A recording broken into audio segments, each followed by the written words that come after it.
We had another gorgeous day across Central Oregon. Temperatures warmed up a little bit more and highs were well above average for this time of the year. Now, the next couple of days brings one more round of mild conditions, but the sunshine stays with us. Some in and out clouds are expected, and the tail end of a very weak system is going to be bringing very light impacts to the high desert. By Thursday, the biggest change up we're looking at is the latter half of the work week comes with a cooling trend, and it's still going to be mostly dry. Hey everyone, I'm Darrell Winninger, meteorologist at Central Oregon Daily News, and we are about to do a deep dive into your most reliable forecast because some changes are on the way. Already we've been seeing a shift in the weather pattern, but we still have a few more changes, and ultimately temperatures are going to be coming closer to average for this time of the year through the second half of our 7-day planner. So I'll let you know what's changing, how that change is going to impact us, and what you can expect through the next couple of days in the next several minutes. We're going to start off with what it looks like right here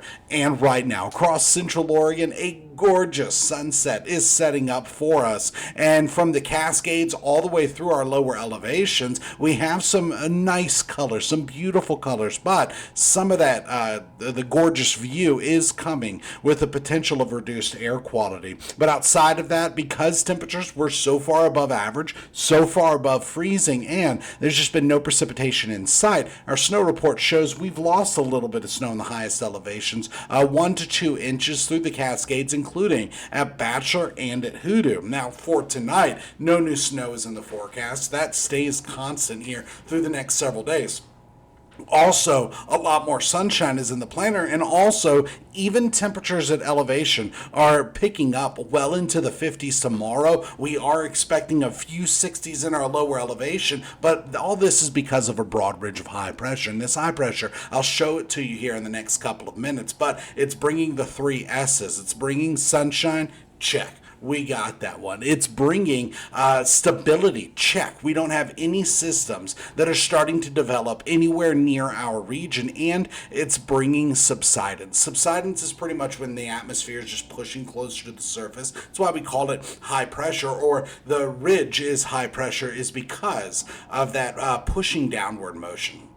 And here through the next couple of days, that downward motion is also going to bring us the potential for reduced air quality and quite possibly even times of poor air quality. I know last night we had some of that poor air quality even during our evening lineup, and that's really going to be the theme as we go forward because of this high pressure. Haze will be persistent. We have areas of fog in the state. There's a dense fog advisory through the valley, even a freezing fog advisory in the southwestern corner of the state. But for us right here in Central Oregon, we do have 2 different weather alerts that are impacting us. The first is an air stagnation advisory for parts of Central Oregon and around the high desert, and this basically means due to the ridge of high pressure and it pushing down the smoke particulates closer to the surface, we're looking at these periods of poor air quality. Now, and that's from the National Weather Service, or the NWS. The DEQ, or Oregon's Department of Environmental Quality, has issued an air quality alert,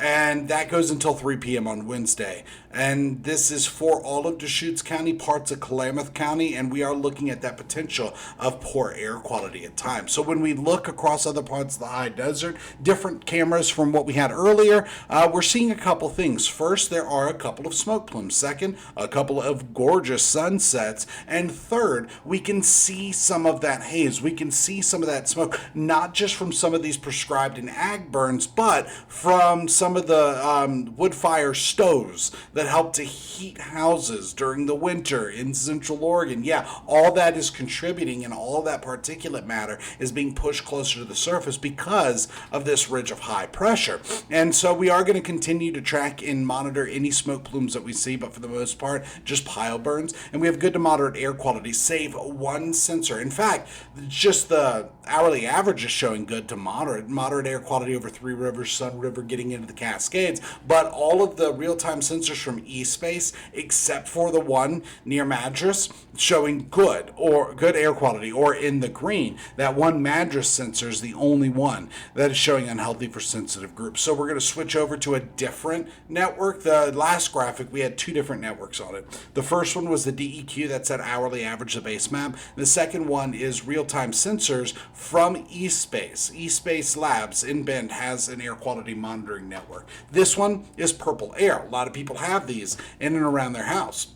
And this one's a little bit more sensitive, but it does help to paint a picture of what's going on. We have good to moderate air quality for the most part. Several locations are all the way down to unhealthy, where you see the red, or even very unhealthy to hazardous, where you see that purple to maroon color. Now, the kicker with this one is the Purple Air network is it's a lot more sensitive than the other ones. It's more real time, but it is very sensitive. So just keep in mind that through tonight, we're going to see a lot of these colors lighten up, not just with the Purple Air sensors, but across the entire high desert with all of our air quality. And tonight, I think I'll stick with the DEQ and the eSpace sensors. But Central Oregon cameras, as far as the roads go, we are dry. Even in the passes, there's been a little bit of melting from the snowpack on the side of the road. Pockets of refreezing are going to be possible, but the roads look pretty good at pass level as well. Satellite and radar shows no new activity. In fact, very little in the way of cloud cover and no precipitation in sight. Even yesterday, we had a few sprinkles over Washington. Today, we're just dry, and it's because of this broad ridge of high pressure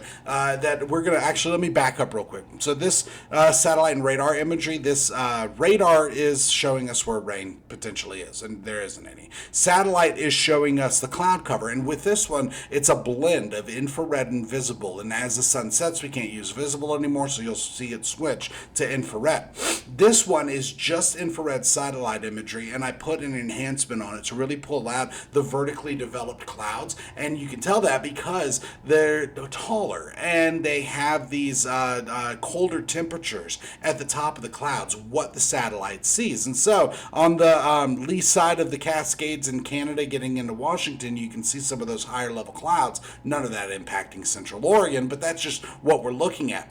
And this high pressure is strong and continue to just dig in right over the coastline. So what's happening is the jet stream is split. We have two different variations of it. The subtropical jet is bringing some moisture into Baja and into Mexico, and the main jet stream is pulling all that moisture up into Canada, also impacting parts of the Cascades of Washington, but really this pattern is going to continue. A lot of that moisture stays away from us, pretty much goes around us, and this huge pocket of dry air is just going to set up right over the Pacific Northwest and stay in place. Meanwhile, when we look at our forecast model, we're watching for two different things. Number one, not much development. Number two, areas of clouds are expected. Number three, watch what happens right here. This specific forecast model has a fog layer in there, and I'm going to back out so we can also see what's happening around Medford. But areas of fog are expected tonight. Some pockets in a few of our higher elevations of Central Oregon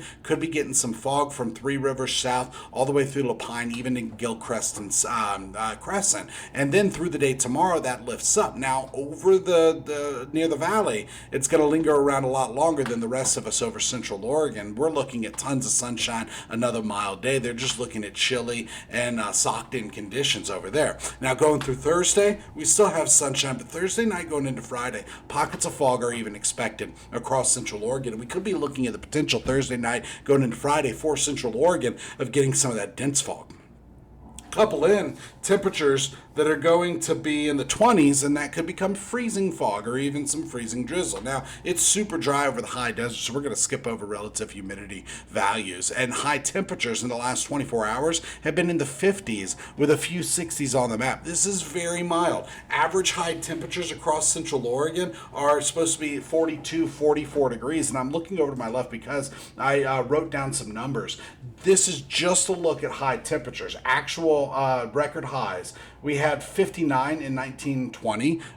We tied that today. We might have even broken it. Let me go ahead and back up real quick because, Bend did get up to 61. That's a new record. In Redmond, the record high was 60, set back in 2018. We got to 62. Madras, it was 62. It's still 62. Didn't break that record. Prineville didn't break a record. That was 69. Sun River, 57, broke a record of 53, set back in 2009. And Sisters kept that same record. So we had record-breaking heat across Central Oregon. Even right now, temperatures are still running as much as 5 degrees, 6 degrees warmer than 24 hours ago. And tonight, it gets chilly. By tomorrow, we're back into the mid to upper 50s with some 60s once again. Another round of potentially record-breaking highs. And this pleasant air mass stays with us for one more day. But by Thursday, we start to cool down.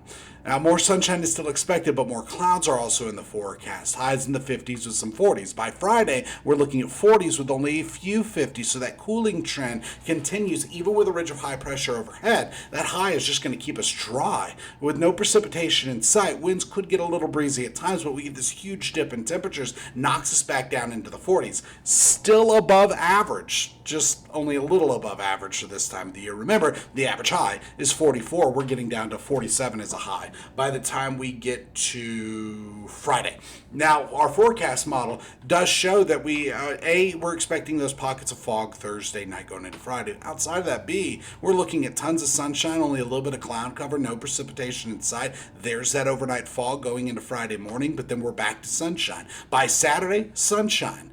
And still a little on the mild side, but not too bad. By Saturday, we're looking at 40s and 50s. But looking at the GFS, our long-range forecast model, this one does not have the fog product in it, and it just shows tons of sunshine through Friday, through Saturday, through Sunday. By Monday and Tuesday, more clouds, still no precipitation at all expected by next week. So when it comes to winds, we just have a light breeze that's picking up at times. By tomorrow, that light breeze just continues. At times, it's just going to be a gentle breeze across the high desert, so that's not really going to impact us. Could get breezy at times later in the 7-day plan, though, especially by Thursday and Friday. Now, for tonight, we're talking 30s with some 20s out there, many of us either near or below freezing. By tomorrow, Wednesday, we're looking at 50s with some 60s on the map. So another round of unseasonably mild and near record high temperatures. By Thursday, we start to cool down. We get that fog overnight, and it's going to be a chilly Friday, but then temperatures start to rebound as we go through the rest of this weekend and into next week. So here's a quick look at our weather headlines for this Tuesday, January the 13th. More January warmth is on the way. Sunshine is expected with a light breeze, but late week cooling comes with dry conditions, but that'll put us a little closer to average for this time of the year. There is nothing showing up on radar, not just for Central Oregon, but for the Pacific Northwest. And we have a series of air quality and fog-related weather alerts across Central Oregon. That's the latest in weather. Join us tonight on Central Oregon Daily News. We'll have the latest headlines and your most reliable forecast. See you then.